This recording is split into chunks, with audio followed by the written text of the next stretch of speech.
और लोग भोजन करे लागल। जनक राजा, पुरोहित सातानंद बाबा, गुरु अष्टवक्र जी, सीता जी के भाई लक्ष्मी निधि, तो ये झोंटा वाला पापड़ चल रहे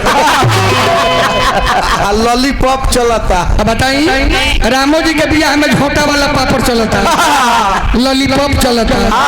अब का कही राउर मतिया बौड़ा गेल बा, कहे के कारुआ कहे लगता निकाह बबुआ। राम जी का बियाह में रोल चल गई, साधारण बात बा। तिलक समाज तिलक चढ़ा के राजा जनक जी अपना नगर में गइल बानी। हमनी का कहतन संग धर्म की जय हो, सनातन खातिर बेचैन बानी सन। हमनी ऐसन कालकार सनातन के डुबौले बा, सबसे ज्यादा ब्यास लोग डुबौले बा। दुगोला के गाना बजाना में माई बहन करे लगता लोग। कहो तो भोजपुरी सत्यानाश के न पहुंची। अब हमनियो ऐसा कलाकार भगवान के तिलक में झोटा वाला पापड़ चला दिया जा। ना ना ना ऐसा बात नहीं बबुआ। हाँ काटे चले के बाद, चले के मारो के बांस काटे चले के बाद, चले के हरिहर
मारो हलन। इहे नेग बेटा राजा दशरथ जी का द्वार पर होता। कथा मोटकोर कहल जाला, पंडित जी कथा कह दिहिले, आरती ना होला। मोटकोर के सखी समाज आई, ओकर बादे आरती पकुला। तनी मानर बजाओ, पंडित जी होके चमार के रूप में अभी हो गई बनी रहुआ। मानर बाजे नहीं बजाऊंगो। चलिए मुखिया जी के से आग्रह बा, चाहे राजू भाई तनी मटकोर में चमार के कुछ भेजवा दिया जाए। ई चमार के शुभ ने घर, शुभ ने घर। अरे माई के कारा दुआरिया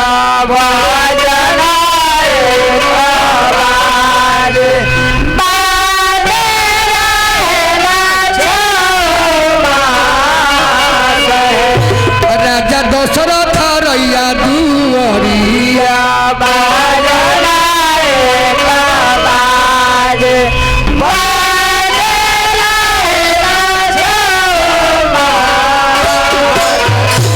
हमारा टूना भैया दुआरिया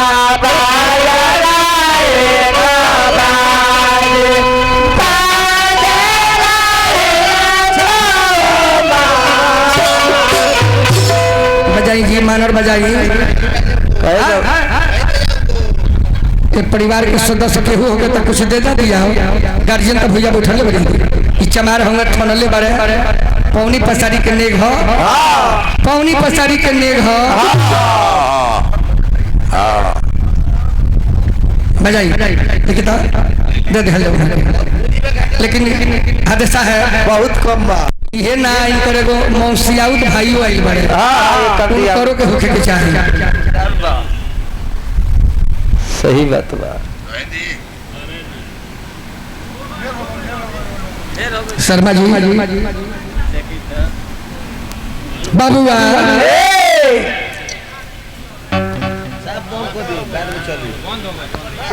अब सखी समाज चलल बा मट्टी कोर करे मट्टी कोर मानर के पूज के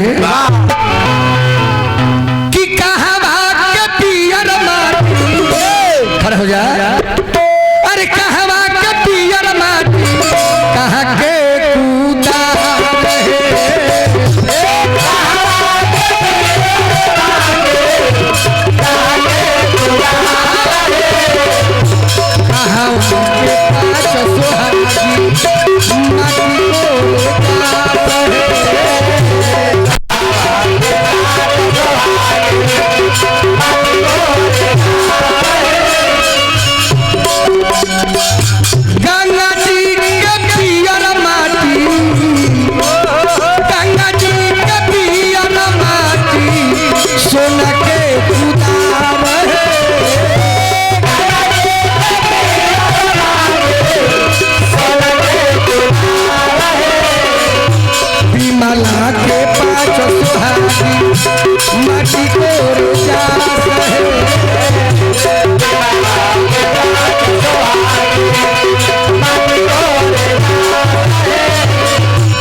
राम जी के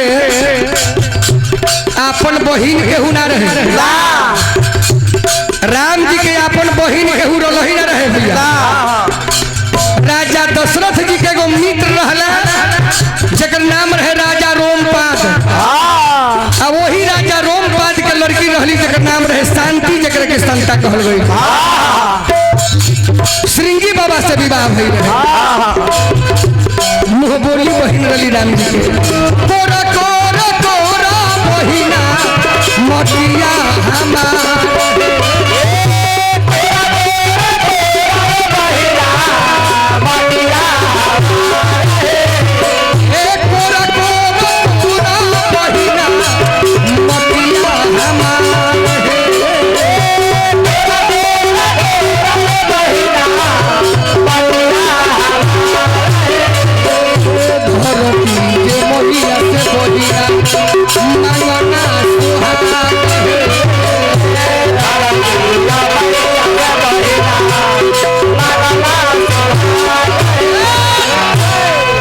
मट्टी कोर के जब सखी समाज लौटेला तो आपस में कुछ मजोकिया गीत गावे ला एक जनी कहत रही कि कोठा ऊपर पिया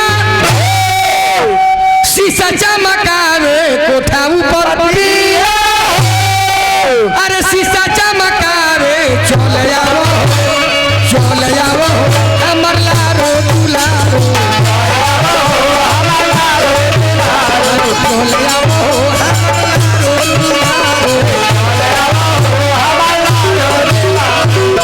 मौगी कहती है कैसे के आई राजा हो रौरी अटारी कैसे के आई राजा हो कैसे के आई पिया हो रौरी अटारी चपल बारी पिया राउर महतारी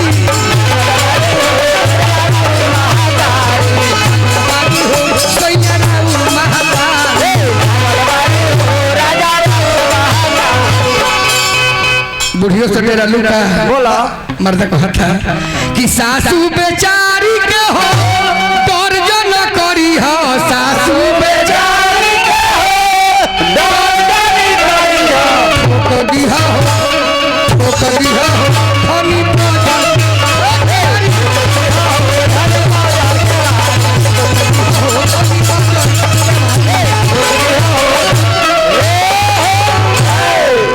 आऊ है मटिकोर के सखी समाज लवट के राजा का मंडप में आई बा। चारों दुल्हा सरकार ओ जी अंगनमा में चाउर छटाला। हेलो बाबा उठे, बाबा उठी। हेलो राहुल समय समाप्त बा। एक सेकंड बबुआ चाउर छटला के बाद में बड़ी एगो शुभ के नेग होए जानता रहो जमना हाँ बोली तसिया पर